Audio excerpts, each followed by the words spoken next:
रहनुमा पीटीआई फर्रुख हबीब इस वक्त इलेक्शन कमीशन के बाहर मीडिया से गुफ्तगू कर रहे हैं। जो है वो आया है जिसका आज तक आप अभी तक जवाब जो है वो जमा नहीं करवा सके। स्क्रूटनी कमेटी ने इनकी अदम ताउन की बायस और स्क्रूटनी कमेटी ने बैंकों को भी लिखा है और बैंकों का रिकॉर्ड भी जो है वो यहां पहुंच चुका है, जो अगली स्क्रूटनी कमेटी के अंदर सामने रखा जाएगा, जिसके अंदर पता चलेगा कि किस अंदाज से जो इन्होंने रिकॉर्ड जमा करवाया है वो क्या कह रहा है और जो बैंकों से रिकॉर्ड आया है वो क्या कह रहा है।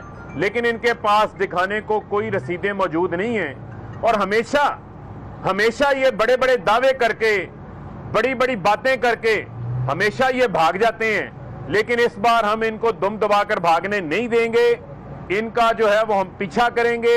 स्क्रूटनी कमेटी में हम इनका हर सूरत जो है इनके अकाउंट्स की स्क्रूटनी करवाएंगे और आप देखेंगे कि जिस गड्ढे के अंदर ये हमें गिराना चाहते थे उसके अंदर ये खुद गिरे हुए हैं और इनकी फॉरेन फंडिंग भी निकलेगी, किकबैक्स भी निकलेंगी, जाली अकाउंट्स भी निकलेंगे, चीनी वाले भी निकलेंगे, पापड़ वाले भी निकलेंगे, फलूदे वाले भी निकलेंगे। सिर्फ मरियम और बिलावल इलेक्शन कमीशन जरूर आए और अपना हिसाब लेकर आए। और ये मैं किताब आज खास तौर के ऊपर लेकर आया हूं, फॉरेन फंडिंग की ताने देने वालों को खास तौर के ऊपर मैं मरियम सफदर के लिए ये किताब लेकर आया हूं। मरियम सफदर साहिबा ये किताब पढ़ लें, इसका सफा नंबर 201 पढ़ लें, बेनजीर भुट्टो की किताब की रिकंसिलिएशन का, कि आपके वालिद नवाज शरीफ ने इस मुल्क के अंदर सबसे पहले फॉरेन फंडिंग की बुनियाद रखी। सबसे पहले $10 मिलियन जो है वो उसामा बिन लादेन से आपने लेकर बेनजीर भुट्टो शहीद की हुकूमत में को गिराने के लिए, अदम एतमाद के लिए आपने $10 मिलियन जो है वो खर्च किए। और दूसरी जानिब जो फजलुर रहमान है उनको कैसे हम इनसे अलग कर सकते हैं? वो फजलुर रहमान तो इनके भी इमाम निकले हैं।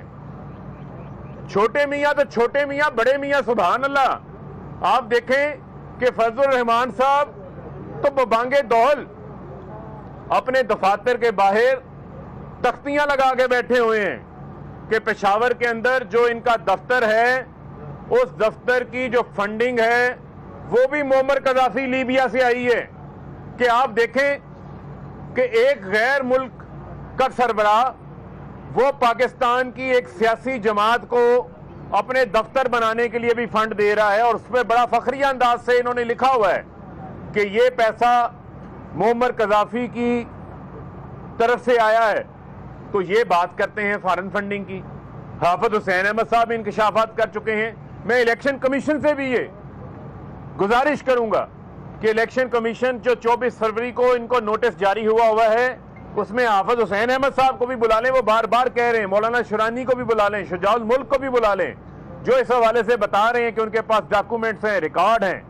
ये फॉरेन फंडिंग का गैंग है जो इस मुल्क के अंदर फॉरेनरों से पैसे लेकर किस एजेंडे के ऊपर काम कर रहा है, किस एजेंडे के ऊपर इन्होंने गुज़िश्ता साल मुल्क में अदम इस्तेकाम फैलाने के लिए लॉन्ग मार्चेस किए थे, उसका जवाब अब इनको देना पड़ेगा। अपनी चंदे की रसीदें भी तैयार करें और आकर यहां पर अपना जवाब जमा करवाएं।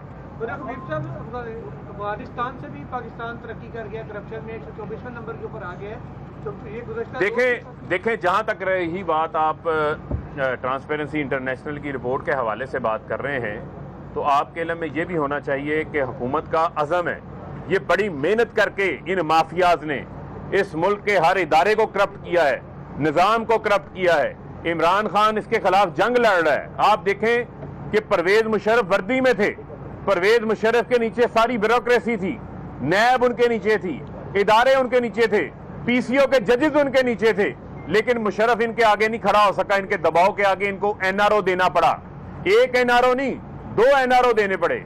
यहां तो इमरान खान डट के खड़ा है, एनआरओ नहीं दे रहा। आपके इल्म में होना चाहिए कि सूबा पंजाब की एंटी करप्शन ने, सिर्फ सूबा पंजाब की एंटी करप्शन ने इनसे 300-350 अरब से जायद के पैसे रिकवर किए हैं। तो लिहाजा हमें इन रिपोर्टों के मुतालिक ना बताएं। जहां हमें मुल्क के इदारों की तबाही की सूरत में चैलेंज मिले हैं, हमें करप्शन भी एक चैलेंज की सूरत में मिला है, एक नासूर की सूरत में मिला है। इंशाअल्लाह हम पाकिस्तानी कौम के साथ मिलके इसको भी शिकस्त देंगे। फारूक साहब ये बताएं कि आपने इल्जाम लगाया पीपल्स पार्टी जेयूआई पे और अपोजिशन जमातों की जानिब से स्क्रूटनी कमेटी को जमा कराए गए दस्तावेजात में बहुत वाज़ेह तजाद है। फॉरेन फंडिंग के जिस घड़े में ये हमें गिराना चाहते थे, अब खुद इसमें गिरेंगे।